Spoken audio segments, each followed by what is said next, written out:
Welcome to another Warrior Woodshop tips and tricks. This time we're talking about face frames on cabinets and potential compounding measuring mistakes. What we need is 15 and 1/16 from the outside of this vertical member to the outside of this vertical member. And I don't know how you are about math. I can do it, but if I can avoid it, one, it's faster, and two, less chance of mistakes. Because the traditional method would be to measure these two together, which is just under 3.5. Then subtract that from 15 and 1/16. Look how many times I'm measuring and doing math. There is potential mistakes. Even a fraction of an inch off can be compounded.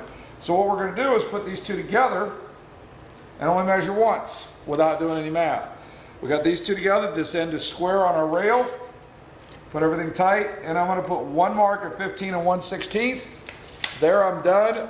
One measuring attempt, so it doesn't compound. I'm going to set a stop block up to that mark and cut both top and bottom rails on both upper cabinets, and will be identical this way.